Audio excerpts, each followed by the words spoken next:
Dalam psikologi sosial, perilaku menolong disebut dengan prososial, yaitu perilaku memberikan pertolongan pada orang lain tanpa adanya keuntungan untuk si penolong. Perilaku menolong atau helping behavior adalah sebuah tindakan perilaku yang ditunjukkan untuk menguntungkan orang lain daripada diri sendiri. Oke, sebelum kita melakukan proses wawancara ini, saya akan menjelaskan tema dari wawancara hari ini, yaitu tentang tingkah laku menolong. Sebelum wawancara kita mulai, bisa Anda memperkenalkan diri terlebih dahulu. Oke, sebelumnya perkenalkan saya Bella Dwi Aisyah Putri dari Universitas Islam Negeri UIN Said Ali Rahmatullah Tulungagung yang berprodi Psikologi Islam. Oke. Langsung ke pertanyaannya Mbak ya. Apa yang mendorong seseorang untuk memberikan pertolongan kepada orang lain? Orang-orang itu kayak dapat termotivasi gitu loh untuk menolong orang karena berbagai alasan. Bisa jadi juga karena dia tuh punya role modelnya itu kayak modelku ini nolong orang nih, aku juga harus nolong orang, berarti kayak keinginan buat mengurangi penderitaan orang lain, terus harapan juga untuk memperoleh manfaat sosial, mungkin seperti itu. Oke. Terus bagaimana faktor-faktor kepribadian dan emosi dapat mempengaruhi motivasi seseorang untuk menolong? Orang-orang dengan sifat-sifat kepribadian seperti altruisme, empati, dan rasa tanggung jawab sosial ini cenderung lebih termotivasi untuk menolong orang lain. Selain itu, memiliki emosi positif seperti perasaan yang bahagia atau terhubung dengan orang lain yang memotivasikan dia untuk menolong.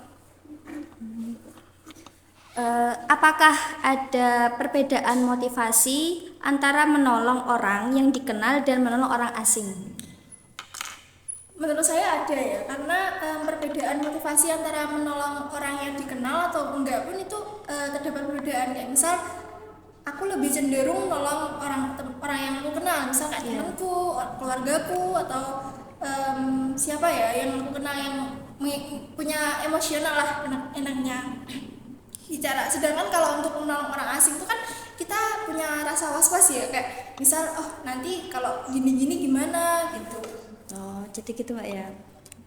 Terus bagaimana norma-norma sosial dan budaya dapat membentuk harapan dan kewajiban untuk menolong orang lain? Norma dari sosial dan budaya ini pun menetapkan harapan serta kewajiban ya bagi masyarakatnya untuk saling membantu dan menolong satu sama lain. Kayak misalnya kayak kebersamaan dan solidaritas itu yang dianut oleh suatu budaya dapat mendorong orang untuk merasa wajib menolong seseorang yang dalam penderitaan.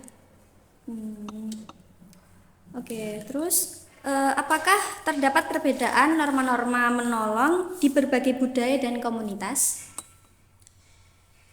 Menurut saya ada sih, kayak perbedaannya tuh lebih ke nilai-nilai kolektivisme yang cenderung memiliki norma yang lebih kuat untuk saling menolong, juga budaya yang lebih individualistis mungkin memiliki norma yang lebih lemah dalam hal perilaku tolong menolong. Kalau untuk di kehidupan sehari-harinya Mbak Bella bagaimana? Saya tuh kayak sehari-hari cuma mungkin nolongin nolongin ibu saya kayak gitu. Jarang sih Mbak saya nolongin di organisasi kayak gitu, di komunitas gitu. Oke.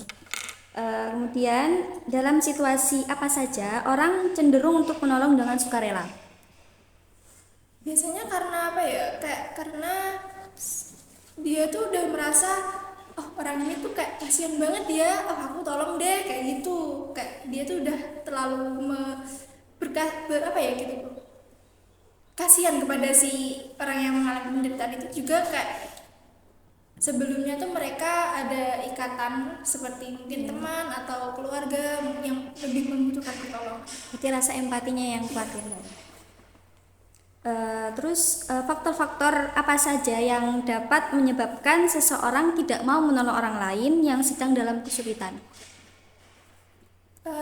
Kalau menurut saya ya beberapa faktornya itu kayak dia tuh nggak punya rasa empati, juga selalu berpikiran negatif kepada orang lain. Kayak misal nanti kalau aku nolongin orang aku dia apain nggak ya, nanti kalau aku nolongin orang ini nanti aku dijahatin balik nggak ya, seperti itu. Jadi kayak balas budi gitu Mbak Iya. ya. Terus kemudian bagaimana karakteristik situasi seperti keramaian atau keadaan darurat dapat mempengaruhi keputusan seseorang untuk menolong? Karena waktu di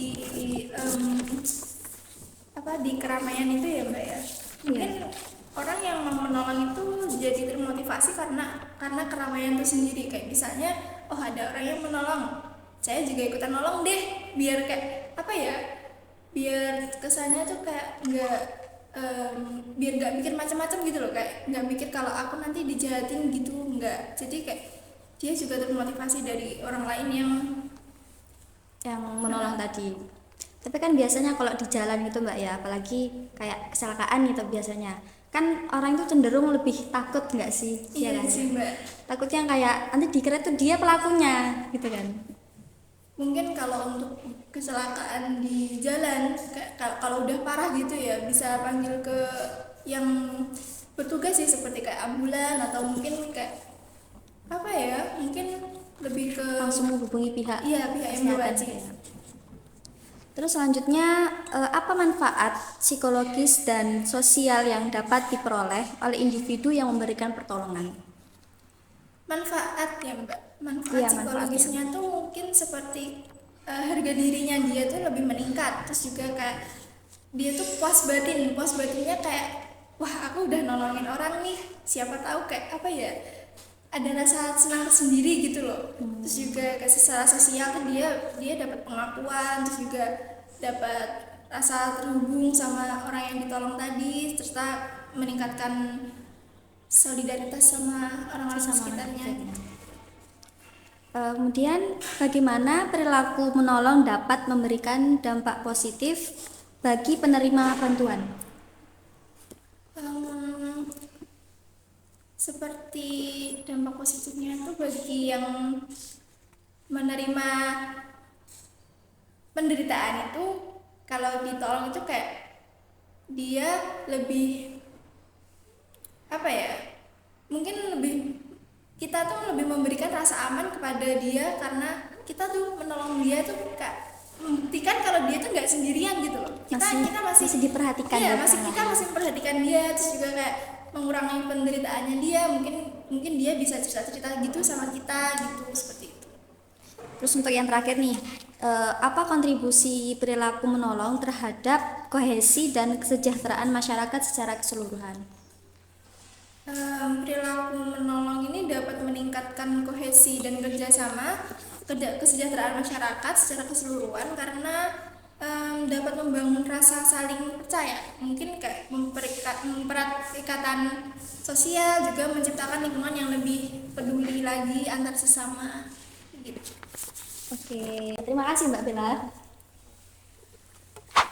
Halo guys, kami dari Cemik Kreatif. Saya Hadidar. Aku Tari, aku Vidi Amalia, Dan aku Bella. Halo. Halo guys, kami dari tim laporan. Saya sendiri Dia Salsa dan Sani. Saya Laili. Saya Mary.